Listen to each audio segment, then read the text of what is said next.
Money is not everything, but money is compulsory for everything. पैसा हर चीज़ नहीं होता है, ये आप भी जानते हैं और मैं भी जानता हूँ। लेकिन जो चीज़ ख़रीदी जा सकती है उसके लिए पैसा बहुत ज़रूरी है। पैसे के बग़ैर आप कोई चीज़ जो ख़रीदने वाली है वो आप ख़रीद नहीं सकते हैं। मैं आपको इस वीडियो में एक प्रॉब्लम बतलाऊंगा और उसका सलूशन बतलाऊंगा। प्रॉब्लम क्या है? प्रॉब्लम ये है कि तकरीबन हर शख्स के पास ये एक सवाल है कि आदमी कितना पैसा कमाए, कितना पैसा उसके पास हो कि जब वो जाना जाए, जब वो माना जाए कि ये एक अमीर शख्स है, या फिर वो एक अपने आप को मुतमईन रखे कि मैं अब अमीर हो चुका हूँ, मेरे पास इतना पैसा आ जाए कि मैं अमीर हो जाऊँ। या फिर हम दुनिया के लिए काम कर सकेंगे पैसे से ऊपर उठ करके, यानी कि हम दुनिया के लिए पैसों के लिए काम नहीं करेंगे, यानी कि हम पैसों के लिए दुनिया की खिदमत नहीं करेंगे, लोगों की खिदमत नहीं करेंगे, बल्कि पैसों से हम ऊपर उठ जाएंगे। पैसा हमारे लिए कोई माना नहीं रखे, वो लेवल पर हम आ जाएं तो कब हम आ सकते हैं? ये एक प्रॉब्लम है। मैं आपको इसका सलूशन बतलाऊंगा। इस प्रॉब्लम का सलूशन बतलाने के लिए मैं आपको सबसे बड़े शख्स की सबसे बड़ी बात बतलाता हूँ। इस दुनिया में वैसा शख्स ना आया था, ना आया है और ना कभी आएगा। वो है रसूलुल्लाह सल्लल्लाहु अलैहि वसल्लम। और वो पूरी दुनिया के लिए वो एक मिसाल है। उनको देख करके पूरी दुनिया अपनी ज़िंदगी गुजार सकती है। रसूलुल्लाह सल्लल्लाहु अलैहि वसल्लम कहते हैं कि जिस शख्स के पास आफियत हो, यानी कि वो सही सलामत हो, उसका दिन ऐसा शुरू हो कि उसके पास कोई बीमारी नहीं है, वो अपने जिस्म में कोई बीमारी नहीं पाता है, वो सही सलामत है और उसके पास उस दिन का रिस्क मौजूद है, यानी उसके पास खाने पीने की चीज़ें उस दिन के लिए मुहैया हैं, उसके घर में मौजूद हैं, या फिर उसके पास ऐसे ज़राए हैं कि वो उस दिन के खाने पीने की चीज़ें कर सकता है, तो वो शख्स ऐसा है जैसे उसके पास पूरी दुनिया के ख़जाने उसके पास ला करके जमा कर दिए गए हों। वो शख्स इस तरीके से है। ये पूरी दुनिया वालों के लिए, चाहे वो अमीर हो कि गरीब हो, चाहे वो करोड़पति हो या फिर वो एक बंडी चलाने वाला हो, एक बंडी के ज़रिए से अपना काम करने वाला हो या रिक्शा चलाने वाला हो, उन सब के लिए ये एक मोटिवेशन है। इस हदीस के बाद मैं आपको और एक बात बताना चाहता हूँ, और जो हमारे अंदर ख़ास तौर पर मुसलमानों के अंदर जो प्रॉब्लम पाया जाता है कि वो समझते हैं कि पैसा ज़्यादा कमाना गुनाह है। पैसा ज़्यादा कमाना गुनाह नहीं है। पैसा आप कितना कमाना चाहते हैं, आपको इस्लाम ने कभी नहीं रोका है। पैसा आप कितना भी कमाओ, आपको कभी इस्लाम ने नहीं रोका है। मैं आपको इस्लाम का प्रिंसिपल बतला देता हूँ पैसे के ताल्लुक से। शॉर्ट में, बहुत ही मुख्तसर वे में मैं आपको पैसे का जो कॉन्सेप्ट है इस्लाम में वो आपको बतलाता हूँ कि कमाना कैसा है और उसको खर्च कैसा करना है। सिर्फ उसका आपको मैं कॉन्सेप्ट बतलाता हूँ। इस्लाम ने कमाने से पहले की शर्त रखी है और उसको कमाने के बाद में उसको खर्चा किस तरीके से करना है, उसका क्या हक़ है और किस तरीके से उसको खर्चा करना है, उसकी उसने शर्त रखी है। इस्लाम ने शर्त रखी है कि कमाने से पहले ये देखो कि वो हलाल कमाई हो, आप हराम तरीके से पैसा ना कमाएं। ये सबसे पहली चीज़ है। तो कमाना कितना है? आपको 1 लाख ही कमाना है एक महीने में, या 10 लाख ही कमाना है, या 100 करोड़ ही कमाना है एक महीने में? ऐसा कहीं भी इस्लाम ने हद नहीं लगाई है कि तुमको इतना ही कमाना है। शर्त ये है कि आप पैसा कमाएं तो हलाल तरीके से कमाएं, राइट? वो कमाने के बाद अगर वो हलाल कमाई है तो फिर उसके बाद शर्त है इस्लाम में कि आप वहाँ पर खर्च करें जो हलाल चीज़ हो। अपने ऊपर अगर आप खर्च कर रहे हैं तो वो हलाल तरीक़े पे खर्च हो। आप हराम तरीक़े पर जा कर के या हराम जगह जा कर के उसको पैसा खर्च ना करें। इस्लाम ने इसराफ से मना किया है, ज़्यादा पैसा खर्चा करना किसी चीज़ पर। पैसा कितना कमाना है इससे कभी मना नहीं किया है। और उसका हक़ अदा करो। हक़ क्या है? ज़कात।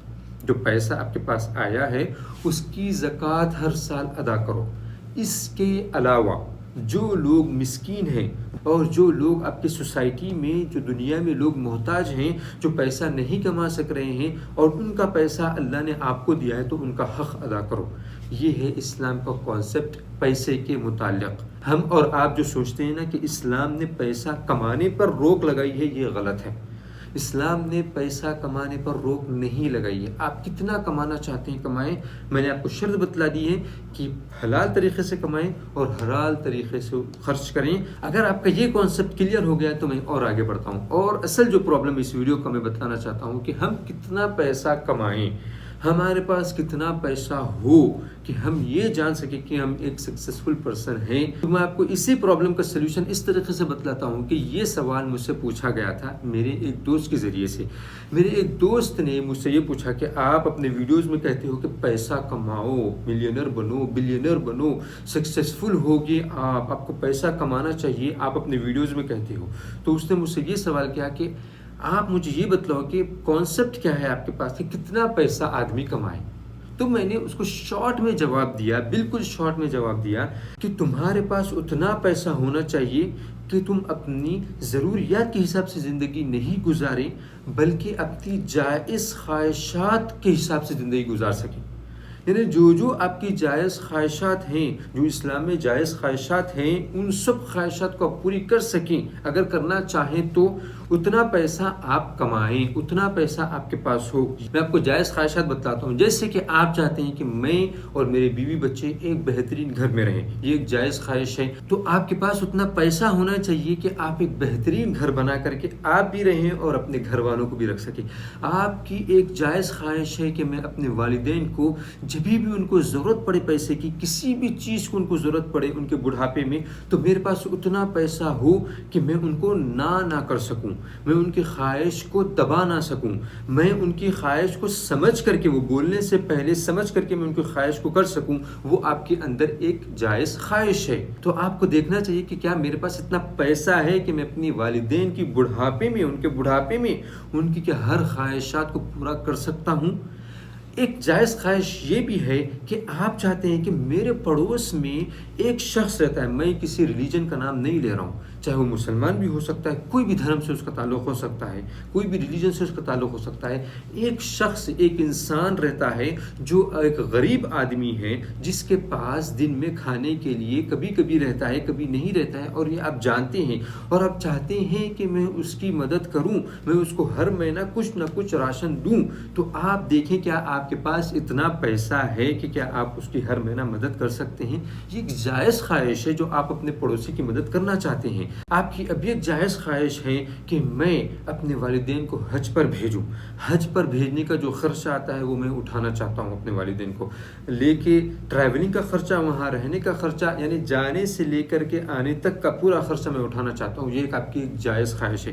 کیا آپ کے پاس یہ خواہش پوری کرنے کے لیے پیسہ ہے یا نہیں ہے؟ تو یہ آپ کو اپنے سے پوچھنا ہے، یہ آپ کو اپنے سے سوال کرنا ہے. آپ چاہتے ہیں کہ میرے پاس ایک بہترین گاڑی ہو جس میں میں اپنے بیوی بچوں کے ساتھ سفر کروں، جہاں پر بھی مجھے جانا پڑے میں ایک بہترین گاڑی میں جاؤں، ایک بہترین میرے پاس ایک سواری ہو، ایک کار ہو.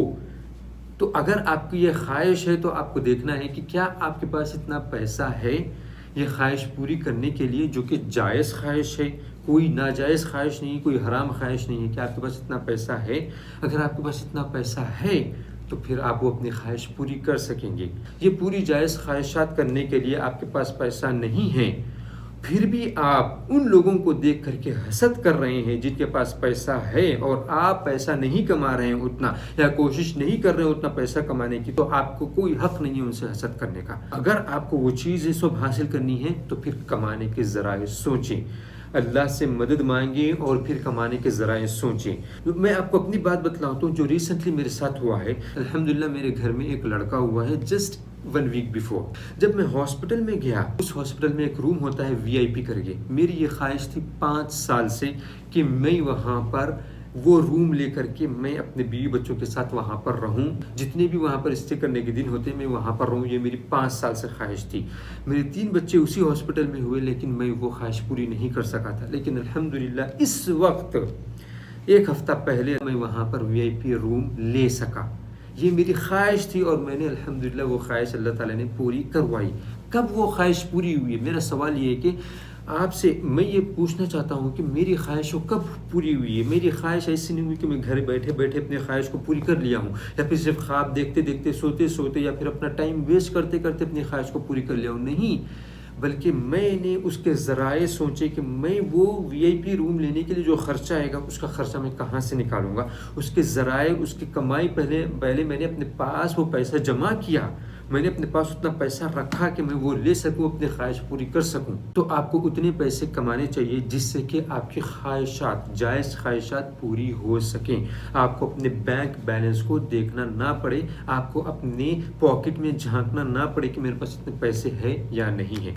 जायज़ ख्वाहिशात, मैं कह रहा हूँ जायज़ ख्वाहिशात, जायज़ ख्वाहिशात करने में कोई रोक टोक नहीं है, इल्ला ये कि उसमें इसराफ़ ना हो। इसराफ़ ना हो यानी कि उसी चीज़ में आप इतना पैसा खर्चा कर दे रहे हैं जितना कि उसी चीज़ को आप थोड़े पैसे में कर सकते थे, और वो पैसा जो बचेगा वो आप कहीं और चैरिटी में या फिर जिसको ज़रूरत है उसको दे सकते हैं। लेकिन पैसे कमाने में इस्लाम ने कभी नहीं रोका है। इस्लाम के जो ज़वाबित हैं, इस्लाम का जो क़वाइद हैं, उसको आप देखें कि पैसा किस तरीके से कमाना है, किस तरीके से खर्च करना है, उसका हक़ अदा करें। मुझे उम्मीद है कि आपको इस वीडियो से फ़ायदा हुआ होगा। अगर आपको फ़ायदा हुआ है तो फिर आप सोचें कि इस वीडियो की ज़रूरत आपके किस दोस्त को है, किस रिश्तेदार को है, किस पड़ोसी को है, दुनिया में कहाँ कहाँ आपके दोस्त हैं, उन सब के बारे में सोचें कि ये वीडियो की ज़रूरत इस शख्स को, इस शख्स को, इस शख्स को है, और इसकी लिंक या फिर इसको डाउनलोड करके जिस तरीके से भी हो आप इस वीडियो को लोगों तक पहुँचाएँ। क्यों? ताकि इसका फ़ायदा जैसे आपको हुआ है वैसे उनको भी हो। Thank you very much for watching this video. बहुत बहुत शुक्रिया आपका इस वीडियो को देखने के लिए।